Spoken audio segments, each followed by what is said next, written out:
Uganda Police mujye baliko kansipenti muri bulungi maze bbanga nga nsirise ngoberera ensonga zammwe ez'omukyala n'omwami battibwa Entebbe nga mwegirisa ng'ekigotte ntula muli mu kubuzaabuza eggwanga nga muloza ensi tetegeera mwaleseyo ka audio nga koogera ebigambo bitakwatagana mutukola $5,000,000 ani agenda okuleeta omutemu ono n'otegeeza ne bannabawuli asobola okuleeta omutemu ono $5,000,000 weziri omuntu ajja kubuuza mu kusookera ddala abapoliisi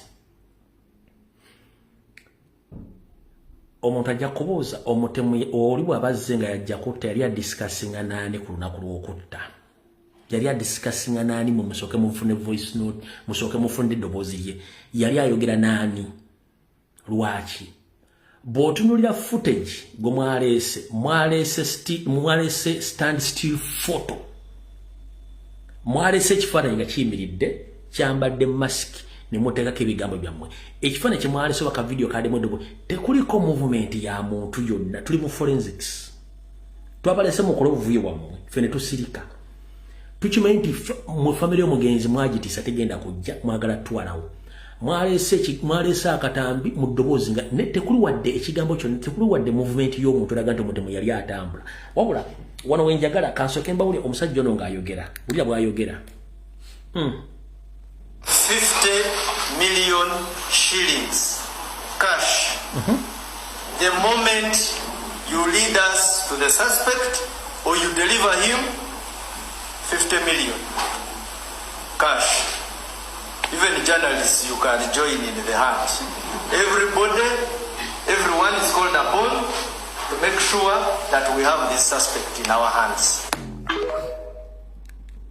Nti bagaba $5,000,000 kasita muleeta omutemu oyo naye nze mbuuza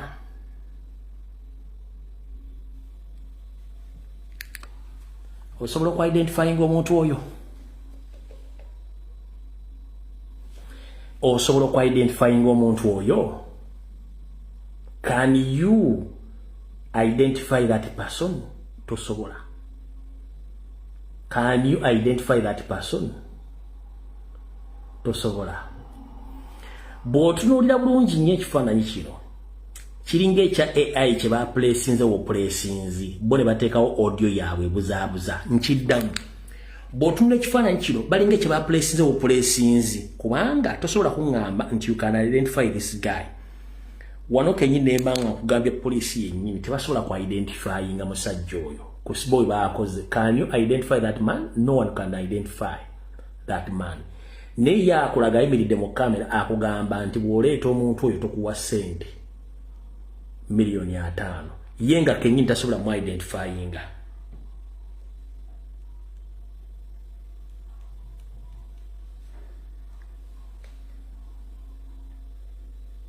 okitegeera kati njagala owulirize odi eno bulungi nnyo ya seconds 28 oli omusajja bayogera nga tebikwatagana We suffer. You children have studied. Me, I'm not studying. I'm at home suffering. Now go to hospital. Go to hospital. But coming here, and unfortunately, I do something. Why? Manuka! Come and help your husband. Your husband is here, Gary.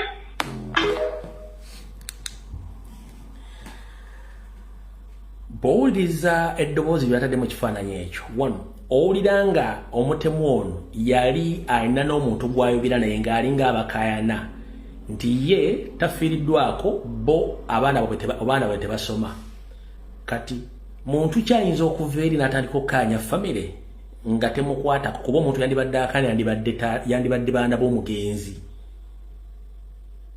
nti bandibadde ffe tetusoma mwate muli mukola bene tewaliwo kintu kino katosobola kuŋŋamba nti oleese eddoboozi teririimu kulaga muntu yenna mutemu ng'atambula ewantu wonna kyenjagala tosooka obbakwatamu obufere bwammwe tosobola kuliriizinga audio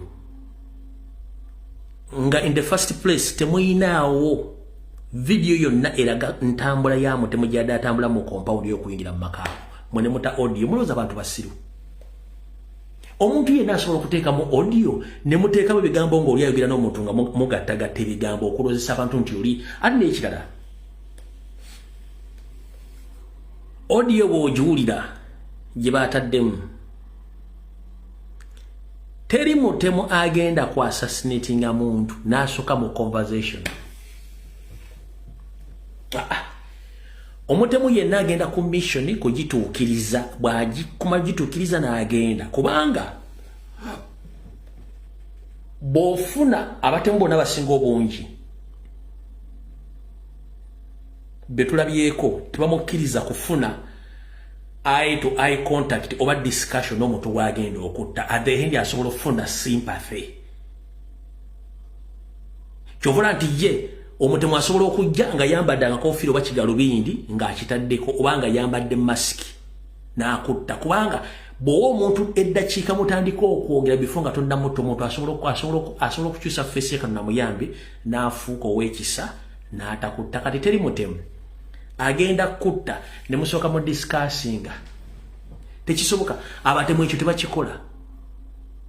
Omutemu bw'ajja akimanyi nti omuntu gwengenda okutta nsobola omufunako ekisa, akuttirawo nga tafunye wadde conversation between you and him. Kati Uganda Police lwaki musiruwaza abantu? Twetaaga footage nga omutemu ono atambula mu compound oba mu nju, kubanga mwatugamba ennyumba yonna eriwero covered oba eriwero monitored by the cameras. Lwaki muleta stand still photos mwatadde audio nga ne audio ta adding up? Teriyo mutemu ayina budde butandika kwasamirira ng'awo simanyi temuwambadde mubana bange tebasoma ng'omutemu bw'abanga mutemu ayina obudde obuto obwogera nawo omuntu nti abaana nga tebasoma mwabamu babasomya, naye mumulekerawo okusiruwaza abantu nga mutta abantu mubuzaabuza abantu. So ekyo njagadde